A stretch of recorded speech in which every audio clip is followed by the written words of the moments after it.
warahmatullahi wabarakatuh. Selamat pagi dan salam sejahtera untuk kita semua. Apa kabar anak-anak ibu semuanya? Selamat pagi. Pagi Bu. Alhamdulillah Baik Bu. Alhamdulillah sehat semua. Jangan lupa ya, masa pandemi sekarang ini anak-anak semua harus jaga kesehatan. Jangan lupa prokesnya harus tetap dijaga. Ada yang tahu prokes itu apa? Protokol kesehatan. Protokol kesehatan, benar. Nah, apa saja protokol kesehatan yang harus kita patuhi? Ada yang tahu? 3M Tangan Bu. Ya, disingkat dengan 3 Menggunakan masker Bu. Ya, betul. dan menghindari kerumunan, menjaga jarak. Ya, pintar. Nah, biasa disingkat dengan 3M, yaitu 1 memakai masker, 2 menjaga jarak, dan 3 mencuci tangan di air yang mengalir dengan menggunakan sabun. Dan menjauhi kerumunan juga, benar kata Suryati ya. Lihat hari ini hadir semuanya ya. Ada yang semua. Hadir semua. Ya, terima kasih. Hadir. Kemudian sebelum memulai pembelajaran hari ini, kita awali dengan doa terlebih dahulu ya. Doa akan dipimpin oleh Firman. Silakan Firman. Teman-teman, sebelum mulai belajar, mari kita berdoa terlebih dahulu. Berdoa dalam hati, mulai. Selesai. Silakan Bu. Amin, amin, ya Rabbal alamin. Terima kasih Firman. Semoga pembelajaran kita hari ini mendapat berkah dari Allah Subhanahu wa taala. Amin. Nah, teknik penilaian yang akan Ibu lakukan pada pembelajaran hari ini ada 3, yaitu penilaian pengetahuan, penilaian sikap, dan penilaian keterampilan. Jadi, Ibu harapkan siswa semuanya bersikap disiplin dan aktif dalam pembelajaran ini. Selanjutnya, untuk meningkatkan semangat kita pada pagi ini, kita awali dengan moto kita, SMK. Bisa? SMK? Bisa. Hebat. Bisa. SMK hebat. Bisa. Hebat. Ya. Bisa hebat. Bisa hebat. Ya, terima kasih. Nah, materi kita hari ini adalah kasus-kasus pelanggaran HAM. Ada beberapa kasus pelanggaran HAM yang pernah terjadi di Indonesia. Salah satunya adalah kasus kerusuhan Tanjung Priuk yang pernah terjadi di Indonesia, yaitu tanggal 12 September 1984. Dalam kasus ini sebanyak 24 orang tewas, 36 luka berat, dan 19 orang luka ringan. Nah, Ibu mau bertanya nih, selanjutnya materi apa yang kita pelajari sebelum ini? Materi apa? Pelanggaran HAM bukan Bu? Ya, substansi hak dan kewajiban asasi manusia dalam Pancasila. Ya. Nah, siapa yang masih ingat substansi hak dan kewajiban asasi manusia dalam Pancasila? Ayo, siapa yang masih ingat substansi hak dan kewajiban asasi manusia dalam Pancasila? Silakan, Tanti. Hak pribadi ya Bu. Ya, betul. Ya, mantap. Kita beri aplaus dulu untuk kalian semua. Ada hak. Anak-anak semua. Ya, Saya boleh silakan pelajari materi kasus-kasus pelanggaran HAM. Nah, banyak manfaat yang bisa kita ambil. Salah satunya adalah menyimpulkan kasus-kasus pelanggaran HAM dalam rangka perlindungan dan pemajuan HAM sesuai dengan nilai-nilai Pancasila dalam kehidupan bermasyarakat, berbangsa, dan bernegara. Nah, baik anak-anak, silakan perhatikan poin-poin yang akan Ibu tampilkan berikut ini. Nah, baik, sudah muncul ya? Betul? Belum Bu. Belum, ya lagi proses. Sudah Bu. Sudah Bu. Ya, iya, baik. Proses Bu. Ya. Ada yang sudah, ada yang belum ya. Ini tergantung sinyal sepertinya. Oke. Perhatikan poin-poin yang akan Ibu tampilkan. Silakan nanti kalau ada yang ditanyakan, Ibu persilakan. Nah, ini kompetensi dasarnya menganalisis kasus-kasus pelanggaran HAM dalam rangka perlindungan dan pemajuan HAM sesuai dengan nilai-nilai Pancasila dalam kehidupan bermasyarakat, berbangsa, dan bernegara. Bab 1-nya, napaktilas penegakan HAM di Indonesia. Kemudian indikatornya menyebutkan beberapa pelanggaran HAM, menjelaskan pengertian HAM, kemudian mengungkapkan sebab terjadinya kasus-kasus pelanggaran HAM, mengamati data kasus-kasus pelanggaran HAM, 5 mengolah dan dengan kasus pelanggaran HAM, 6 menyajikan hasil laporan. Nah, tujuan pembelajaran kita pada hari ini adalah melalui proses mencari informasi, menanya dan berdiskusi peserta didik dapat menjelaskan pengertian HAM, menguraikan penggolongan HAM, menganalisis kasus-kasus pelanggaran HAM, ditinjau piagam HAM sedunia, Kemudian menghubungkan pelanggaran HAM dengan aspek sosial budaya dan kehidupan bermasyarakat Indonesia, mengungkapkan sebab terjadinya kasus-kasus pelanggaran HAM, yang terakhir menghayati dan mengamalkan ajaran agamanya. Baik, kita masuk materi pengertian dan macam-macam HAM. Ibu tanya, siapa yang tahu arti pengertian HAM? Ya coba Bu. Ya, silakan Hendra. Ya, HAM adalah hak pokok yang dimiliki oleh setiap manusia sejak dia dilahirkan sebagai kodratinya. Ya, pintar Hendra. Kita kasih apus dulu untuk Hendra. Baik, Ibu jelaskan ya, pengertian HAM, hak asasi manusia, merupakan hak dasar yang dimiliki oleh setiap manusia sebagai anugerah Tuhan yang melekat pada setiap diri manusia sejak lahir. Apa sajakah? Yaitu hak hidup, hak merdeka, dan hak memiliki. Selanjutnya, pengertian HAM berdasarkan pendapat para ahli. Menurut Undang-Undang Nomor 39 Tahun 99, hak asasi manusia adalah seperangkat hak yang melekat pada hakikat dan keberadaan manusia sebagai makhluk Tuhan yang Maha Esa dan merupakan anugerahnya yang wajib dihormati, dijunjung tinggi dan dilindungi oleh negara, hukum, pemerintah, dan setiap orang demi kehormatan serta perlindungan harkat dan martabat manusia. Itu pendapat para ahli ya. Kemudian selanjutnya macam-macam HAM. Ibu ingin bertanya, ada yang tahu apa-apa saja macam-macam HAM? Hak kemerdekaan Hak asasi agama, beragama, Iya. agama, ekonomi, Hak kemerdekaan, berkumpul. Ya, hak menyatakan pintar. pendapat, hak Ya, hidup, pintar, Nenden, Nia, pintar ya anak-anak ibu semuanya. Kita lihat macam-macam hak. Berbagai tokoh yang identifikasi macam-macam hak asasi manusia, yakni John Locke, Aristoteles, Montesquieu, J.J. Rousseau. Ada 5 macam-macam HAM. Yang pertama, hak kemerdekaan beragama, hak kemerdekaan berkumpul. Yang ketiga, hak kemerdekaan atas diri sendiri. Kemudian hak menyatakan kebebasan. Kemudian hak kemerdekaan pikiran dan pers. Selanjutnya, menurut Berli, ada 5 hak. Hak mempertahankan diri, hak kemerdekaan, hak persamaan pendapat, hak untuk dihargai, dan hak bergaul satu dengan yang lain.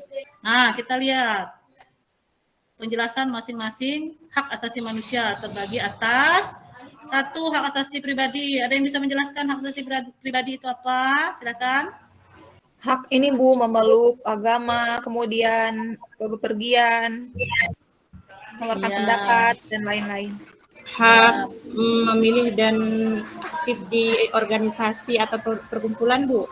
Iya, pintar. Hak untuk berkeluarga, Bu. Iya, pintar semuanya anak-anak ibu. Ya, Hak hak untuk asasi dicintai pribadi. dan mencintai, Bu. Iya, Oksa, pintar. Ada pengalaman Oksa ya, mencintai dan dicintai ya. Iya, Bu. Oke, selanjutnya hak asasi pribadi ya, hak kebebasan untuk memilih, memeluk, dan menjalankan agama dan kepercayaan diyakini masing-masing. Kemudian hak asasi politik, yaitu hak untuk memilih dan dipilih dalam suatu pemilihan. Hak ikut serta dalam kegiatan pemerintahan. Selanjutnya, hak asasi kesamaan hukum, contohnya hak mendapatkan perlakuan yang sama dalam hukum dan pemerintahan. Kemudian hak asasi ekonomi, contohnya hak kebebasan melakukan kegiatan jual beli. Selanjutnya hak asasi peradilan, yaitu hak mendapat pembelaan hukum di pengadilan. Kemudian hak asasi sosial budaya, misalnya hak menentukan, memilih, dan mendapatkan pendidikan. Selanjutnya, upaya pemajuan, penghormatan, dan penegakan HAM. Nah, salah satu tonggak dalam upaya pemajuan, penghormatan, dan penegakan HAM adalah ketika organisasi PBB membentuk Komisi PBB untuk Hak Asasi Manusia pada tahun 1946. Nah, langkah untuk pemajuan, penghormatan, dan penegakan HAM ketika Majelis Umum PBB mengeluarkan Declaration of Human Rights pada 10 Desember 1948. Selanjutnya, silakan anak-anak lihat perkembangan upaya pemajuan, penghormatan, dan penegakan hak asasi manusia dari berbagai sumber atau dokumen. Salah satunya itu tahun 2500 sampai dengan 1000 sebelum Masehi. Nah, nama dokumennya Hukum Hammurabi. Nah, keterangannya perjuangan Nabi Ibrahim melawan kezaliman Raja Namrud yang memaksakan harus menyembah patung atau berhala. Nabi Musa, kemudian kemerdekaan bangsa Yahudi dari perbudakan Raja Fir'aun Mesir. Nah, itu salah satu contoh. Silakan anak-anak semua bisa baca di PowerPoint yang sudah dibagikan di WhatsApp group tadi malam ya. Nah, selanjutnya, era reformasi telah banyak melahirkan produk peraturan perundangan tentang asasi manusia Yang pertama, ketetapan MPR nomor 17, Undang-Undang nomor 5 tahun 98, Kepres nomor 141 tahun 98, kemudian Kepres nomor 129 tahun 1998. Kemudian Impres nomor 26 tahun 98, Undang-Undang nomor 39 tahun 98. Yang ketujuh, Undang-Undang nomor 26 tahun 2000. Kemudian amandemen kedua Undang-Undang Dasar 1945 bab ke-10A pasal 28A sampai 28J. Nah, itu mengatur secara eksplisit pengakuan dan jaminan perlindungan terhadap hak asasi manusia. Selanjutnya, kita lihat hambatan penegakan HAM. Nah, itu satu, faktor kondisi sosial budaya. Yang kedua, faktor komunikasi dan informasi. Ketiga, faktor kebijakan pemerintah. 4, faktor perangkat perundangan. 5, faktor aparat dan penindakannya. Selanjutnya, rencana aksi nasional HAM Indonesia, yaitu Kepres nomor 129 tahun 98 tentang rencana aksi nasional. Maaf Bu, udah mau istirahat. Ya, baik, terima kasih Nia. Kemudian kejahatan genosida. Apa yang dimaksud dengan kejahatan genosida? Adalah setiap perbuatan yang dilakukan dengan maksud untuk menghancurkan atau memusnahkan seluruh atau sebagian kelompok bangsa, ras, etnik, dan kelompok agama. Nah, terima kasih. Selanjutnya, Ibu akan membagikan LKPD yang bisa kalian unduh di link yang sudah Ibu bagikan ya di WhatsApp group tadi malam, di mana petunjuk LKPD-nya adalah 1, baca dan pahami PowerPoint yang telah Ibu tampilkan. Yang kedua, baca dan pahami bahan ajar dengan baik dan hati-hati. 3, jawablah pertanyaan dalam LKPD dengan benar. 4, gunakan sumber lain sebagai referensi tambahan. 5, jika ada materi atau pertanyaan yang kurang dipahami, silakan tanyakan. Silakan lihat LKPD-nya anak-anak. Silakan. Selanjutnya Ibu akan membagi kalian menjadi 3 kelompok. Ya, kelompok pertama Firman, Mia, Nenden, dan Tanti. Kelompok kedua Sunarti, Oksa, Sari. Ya, kelompok 3 Sunardi, Suryati, Fitria, dan Hendra. Ya, Bu. Oke, selanjutnya silakan berdiskusi sesama temannya dan jangan lupa harus bekerja sama satu sama lain. Silakan. Nah, untuk diskusi ini patut kalian ketahui bahwa Ibu akan melakukan pengamatan untuk menilai sikap dan keterampilan anak-anak semua. Ibu kasih waktu 10 menit untuk berdiskusi, silakan. Sudah selesai ya diskusinya. Selanjutnya Ibu persilakan untuk menyajikan hasil diskusinya dalam bentuk presentasi, bisa dengan PPT, bisa juga dengan lisan. Ibu persilakan untuk kelompok 1 yang mau saya Bu. Iya, silakan ya. Saya kelompok 1. Ya, silakan. Silakan ya. Iya. Jadi di sini untuk kasus yang kami temukan Bu di kelompok kami, yaitu contoh kasus sebelum masa kemerdekaan Republik Indonesia, banyak warga Indonesia yang diperbudak dan disiksa oleh penjajah Jepang. Nah, ini salah satu contoh kasusnya Bu. Ya, terima kasih. Kemudian penyebabnya Bu, di sini pelanggaran hak asasi manusia, adanya penyalahgunaan kekuasaan, ketidaktegasan aparat penegak hukum, penyalahgunaan teknologi, dan kesenjangan sosial dan ekonomi yang tinggi. Itu Bu dari kelompok kami. Ya, bagus Mia. Tepuk tangan dulu untuk Mia. Oke, terima kasih untuk kelompok 1 yang sudah mempresentasikan hasil diskusinya. Kalian luar biasa. Oke, selanjutnya Ibu akan bertanya kepada anak-anak semua. Apa yang telah kamu pelajari hari ini?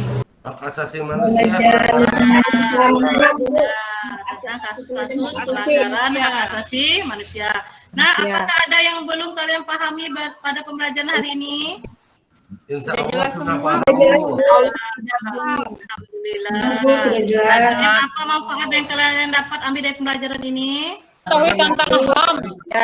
Kemudian anak semua silakan kerjakan tes formatif yang ada di modul ajar yang sudah Ibu bagikan di WhatsApp group. Nah, untuk pertemuan selanjutnya materi yang akan kita bahas adalah perlindungan dan pemajuan HAM. Tolong anak-anak persiapkan dengan baik referensi yang berkaitan dengan materi tersebut. Nah, selanjutnya pelajaran ini tadi kita awali dengan doa, sekarang kita akhiri dengan doa juga. Kepada Sari Pratiwi, Ibu harapkan untuk memimpin doa. Silakan Sari. Baik Bu, marilah menutup pembelajaran, mari kita berdoa menurut agama kita masing-masing, berdoa mulai. Selesai. Ya, terima kasih Sari. Ya, demikian pembelajaran kita pada hari ini, Jumat 13 Agustus 2021. Atas perhatian anak-anak semua, Ibu ucapkan terima kasih. Jangan lupa jaga kesehatan. Ibu akhiri, wassalamualaikum warahmatullahi wabarakatuh. Waalaikumsalam warahmatullahi wabarakatuh. Waalaikumsalam.